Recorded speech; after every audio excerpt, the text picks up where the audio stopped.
시편 128편 1절 2절입니다. 같이 읽겠습니다. 시작. 여호와를 경외하며 그의 길을 걷는 자마다 복이 있도다. 내가 내 손이 수고한 대로 먹을 것이라. 내가 복되고 형통하리로다. 아멘. 오늘은 복되고 형통하리로다 라는 제목으로 함께 말씀을 나누려고 합니다.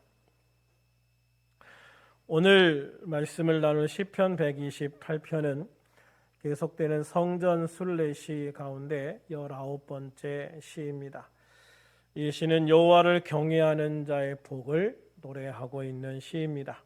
먼저 1절을 같이 한번 읽겠습니다. 시작. 여호와를 경외하며 그의 길을 걷는 자마다 복이 있도다. 아멘. 오늘 말씀에서 시인은 축복받는 가정 또는 축복받는 삶이 되기 위한 영적 비결로 하나님을 경외할 것을 말씀하고 있습니다. 이스라엘 민족의 최고의 지혜서인 잠언 1장 7절을 보면 여호와를 경외하는 것이 지식의 근본이다라고 말씀을 하고 있어요. 신명기 10장 12절에서 이스라엘아 내 하나님 여호와께서 내게 요구하시는 것이 무엇이냐라고 물으시면서 곧 이어 이에 대한 대답을 말하는데 곧 내 하나님 여호와를 경외하여 그의 모든 도를 행하고 그를 사랑하며 마음을 다하고 뜻을 다하여 내 하나님 여호와를 섬기는 것이다 라고 말씀을 하고 있어요. 즉 시인은 한 인간 또는 한 가정이나 한 국가가 하나님의 축복 위에 세워지는 가장 중요한 비결이 여호와를 경외하는 것이다 라고 선포하고 있는 겁니다. 이것이 바로 우리가 살면서 명심하고 또 기억해야 할 가장 중요한 삶의 원칙이자 축복의 원칙인 겁니다. 승리를 하기 위해서는 승리의 원칙이 있습니다. 성공을 거두기 위해서도 그에 합당한 여러 가지 법칙들이 존재합니다. 하물며 하나님께서 다스리시는 이 세상에서 가장 중요한 원칙을 알지 못하고 또 이 원칙을 무시한다면 우리가 어떻게 이 땅에서 축복과 형통을 이야기할 수가 있겠습니까? 그런데 오늘 본문에서 말씀하시는 가장 중요한 원칙이 너무 쉽게 무시되고 외면당하는 게 또한 현실이기도 합니다. 오늘날 성도의 가정에서조차 공부보다 돈보다 성공보다 하나님을 경외하는 것이 먼저이고 최고의 가치다 라고 가르치는 부모가 얼마나 될까요? 대개는 신앙보다 공부가 먼저이고 신앙보다 성공이 먼저다 라고 가르치지 않을까. 그렇게 대놓고 가르치진 않아도 그의 행동을 통해서 그렇게 강요하고 보여지지 않을까. 그런 생각들을 하게 됩니다. 그 결과 전보다 물질은 더 풍요로워졌어요. 가진 건 더 많아졌어요. 그런데 행복 수치는 점점 낮아지고 있어요. 사탄은 우리들에게 이렇게 유혹합니다. 야, 뭐니 해도 머니가 문제야. 돈이 먼저야. 돈 먼저 벌어야지. 야, 먼저 성공해야지. 성공해서 세상에 좋은 차 타고 좋은 집에서 떵떵거리면서 살아봐야지. 이렇게 우리를 유혹을 해요. 많은 사람들이 사탄의 유혹에 넘어가서 그렇게 물질과 성공만을 바라보면서 달려가는 인생을 살기도 합니다. 그러나 이런 성공을 통해서 쾌락을 즐기는 시간은 늘었을지 모르지만 행복한 시간은 점점 줄어들고 있다라고 말합니다. 성공이나 물질이 쾌락을 줄 수는 있지만 행복을 보장해 주지는 못하기 때문에 그렇습니다. 요즘 펜트하우스라는 드라마 있잖아요. 제가 이 드라마를 보진 않는데 제가 저번에 밥 먹으면서 재방송하길래 매스컴이나 뉴스에서 이 드라마에 대한 이야기가 많이 나오더라고요. 그래서 한번 봐봤어요. 그래요. 거기에 있는 사람들은 다 성공한 사람들이겠죠. 성공한 사람들이니까 그 안에 들어갔을 거예요. 그렇지만 그 사람들을 보면서 행복한 삶을 살고 있다라는 생각은 어느 누구에게도 들지 않았어요. 그 펜트하우스에 있는, 물론 드라마지만 그 드라마 안에 있는 어떤 사람도 저 사람 참 행복하겠다라는 생각은 한 번도 들지 않았거든요. 거기에 욕망과 쾌락과 복수는 있는데 행복은 없더라고요. 마태복음 4장에 보면 예수님이 광야에서 40일 금식 기도하시고 난 후에 사탄에게 시험 맞는 장면이 나와요. 돌로 떡을 만들어 먹어라. 또 성전 꼭대기에서 뛰어내려라. 또 산 꼭대기 올라가서 나한테 딱 한 번만 절하면 이 세상에 있는 건 모든 거 다 줄게. 이런 유혹을 사단이 하거든요. 결과적으로 이 사단의 시험은 뭐냐면 육신과 성공과 권세에 대한 거예요. 야, 네 육신적인 걸 먼저 돌봐라. 야, 빨리 성공해야 되잖아. 쉽게 빨리 성공해야 되잖아.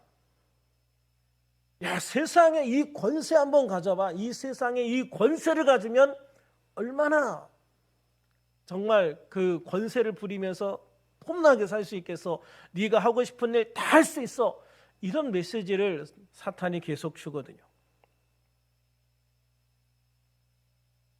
그래서 이것은 쉽게 육신의 만족을 얻고 쉽게 성공하고 쉽게 세상 권세를 얻어서 세상을 지배하라는 사탄의 음성인데, 오늘날도 이 사탄의 음성은 전혀 변하지 않았다고 생각을 해요.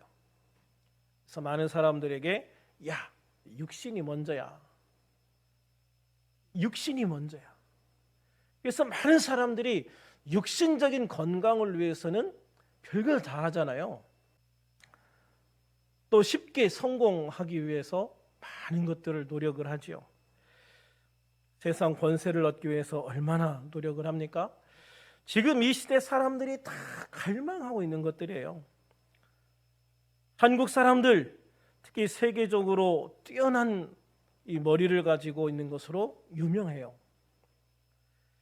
한국 사람들이 뭔가 하기만 하면 세계 1등이 되는 예들이 굉장히 많습니다. 1950년대 GDP가 세계 꼴찌에서 두 번째였는데 지금은 세계 10위권이잖아요. 참 대단하죠. 전 세계에서 한 10위권에 들어갔다는 거는요, 전 세계에서 제일 잘 사는 나라 중에 하나라는 거예요.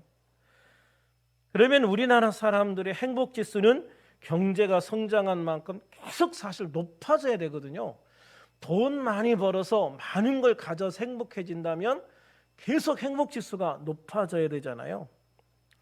그러나 현실은 어떻습니까? OECD 국가 중에서 행복 지수 꼴찌예요. 자살률은 1등입니다. 물질은 점점 풍요로워지는데 행복은 점점 멀어지고 있다라는 결론이 지금 나고 있는 거죠. 가수 남진 씨의 인과 함께라는 노래가 있어요. 저 푸른 초원 위에 그림 같은 집을 짓고 사랑하는 우리 님과 한 100년 살고 싶어. 막 그런 노래잖아요. 어릴 때 많이 듣고 많이 불러봐서 지금도 이 노래는 안 잊어버린 것 같아요. 근데 이 노래 보면 멋쟁이 높은 빌딩 의시되지만 유행 따라 사는 것도 제맛이지만 반딧불 초가집도 님과 함께면 난 그게 더 좋다라고 고백을 해요.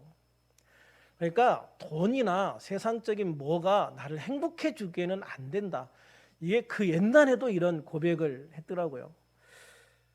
저는 이 노래가 임이라고 하는 그 그분을 주님으로 딱 바꾸면 이거 진짜 그냥 복음성가하고 찬송가라고 저는 생각을 하거든요. 그냥 세상의 모든 걸 다 가졌어도 주님만 나와 함께 계시면 그것이 들판이든 아니면 초막집이든 거기에 행복이 있고 거기에 소망이 있고 거기에 은혜가 있다. 정말 우리가 살아가면서 그런 부분들이 많은 것 같아요. 외적인 환경과 조건이 우리를 복되게 할 수 없는 부분들이 너무 많은 거죠. 오직 하나님을 경외하고 하나님께 순종하며 살아갈 때 하나님의 축복이 임할 때 그때 우리에게 행복이라는 단어가 굉장히 더 실감 있게 다가오는 것 같아요. 그렇게 하나님을 경외하며 살아가는 사람들에게 주어지는 가장 중요한 축복 중에 하나가 바로 형통의 축복입니다. 본문 2절 한번 같이 볼까요? 시작. 내가 내 손이 수고한 대로 먹을 것이라 내가 복되고 형통하리로다. 이 말씀을 들으면 지난주 나눈 시편 127편 1, 2절 말씀이 생각이 나요. 여호와께서 집을 세우지 아니하시면 세우는 자의 수고가 헛되며 여호와께서 성을 지키지 아니하시면 타숙꾼의 깨어 있음이 헛되도다. 내가 일찍 일어나고 늦게 누우며 수고의 떡을 먹음이 헛되도다. 이 세상은 결코 우리의 노력과 의지로 모든 것이 이루어지는 것은 아니다라는 것들을 보여주고 있잖아요. 그러나 동시에 그렇다고 해서 아무것도 하지 않고 누워서 감나무에서 감이 떨어지기를 바라는 그런 삶을 살아서도 안 된다라는 것을 이야기를 하고 있어요. 결국 이 말씀은 하나님을 섬기는 자, 하나님께 인생을 맡긴 자가 하나님께 의지한다는 이유로 게으르고 나태해서는 안 된다는 것도 분명히 가르치는 거예요. 오히려 그 누구보다도 땀을 흘려 성실히 일해야 하고 최선의 노력을 다하는 삶을 살아야 한다는 것들을 교훈해 주고 있습니다. 그렇게 할 때 하나님께서는 그 경외하는 자의 수고를 보시고 반드시 그 수고가 헛되지 않게 하셔서 수고한 대로 먹게 하시는 축복을 주신다라고 말씀하고 있는 거예요. 수고한 대로 먹는 축복.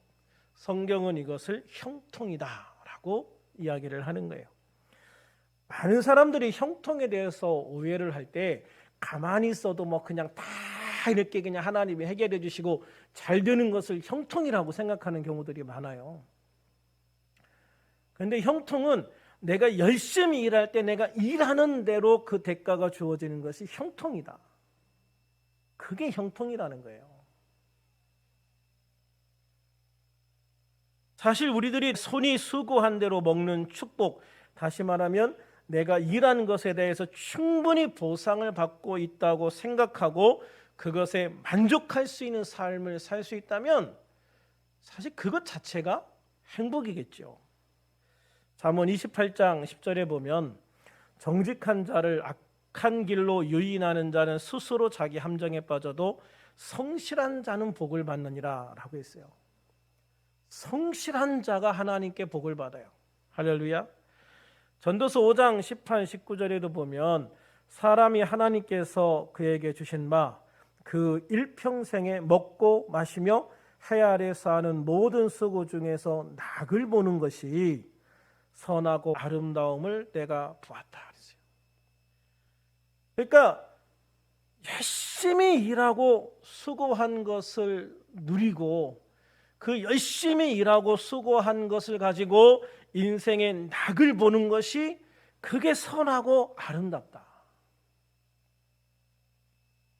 또 어떤 사람에게든지 하나님이 재물과 부요를 그에게 주사 능히 누리게 하시며 제 몫을 받아 수고함으로 즐거워하게 하신 것은 하나님의 선물이다 그랬어요.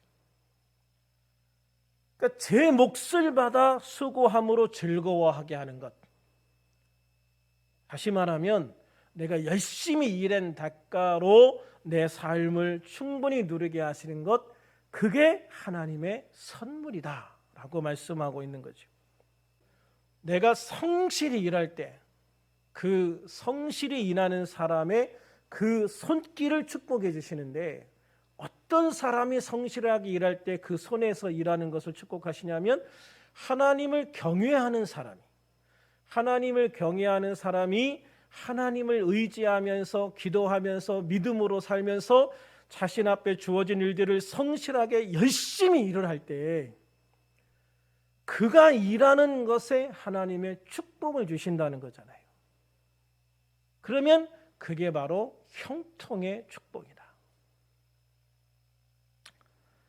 오늘날 많은 사람들이 사실 이게 문제인 것 같아요. 열심히 일하면서 내가 그것을 누리는 것을 축복으로 생각을 해야 되는데, 일을 안 하고 일확천금을 누리는, 어떤 대박을 터뜨리는 그런 것을 너무 기대하는 사람들이 많잖아요. 정말 열심히 일하고 그 일한 노력이 배신하지 않는 삶. 열심히 일할 때 당신이 일한 것에 대한 충분한 보상을 하나님이 주시기를 바랍니다. 사실 이게 최고의 축복이라고 저는 생각을 하거든요. 그런데 우리가 그렇게 일할 때 제일 문제가 뭐예요? 열심히 성실하게 일한다고 하면서 그 일을 위해서 하나님을 포기하면 그 일에 대한 하나님의 축복을 받을 수가 없어요. 그래서 우리는 이 두 가지를 절대 놓치질 않아야 돼요. 하나는 철저하게 내가 하나님을 경외하면서 하나님 앞에서 믿음으로 기도하면서 나가는 거예요. 그래서 내 삶의 가장 중요한 부분은 성공이 아니라 하나님을 경외하는 것이다. 하나님을 경외할 때 나는 하나님을 경외함으로 하나님께서 나에게 주시는 축복을 만족하면서 살아가겠다고 하는 믿음의 고백이 있을 때, 그때 우리의 삶에 진짜 행복이 찾아오는 것 같아요. 그래서 우리들 모두 예수 그리스도 안에서 하나님을 온전히 경외하는 사람들이 되기를 소망합니다. 그리고 하나님이 허락하시는 온전한 형통의 축복을 누리되 내가 수고한 모든 것에 만족하고 기쁨을 누릴 수 있는 그런 우리들이 되자. 할렐루야. 그래서 우리들이 정말 주님이 주시는 그 축복을 통해서 이 땅에 살아계신 하나님을 세상에 보여주고, 또 그 하나님의 그 은혜를 통해서 내가 만족과 기쁨과 소망을 누리고, 그래서 주님이 주시는 그 모든 것들을 통해서 또 세상에 살아계신 하나님의 모습을 보여줄 수 있는 그런 복된 성도, 하나님을 온전히 경외함으로 온전한 축복을 누릴 수 있는 우리들이 될 수 있기를 주님의 이름으로 축원합니다.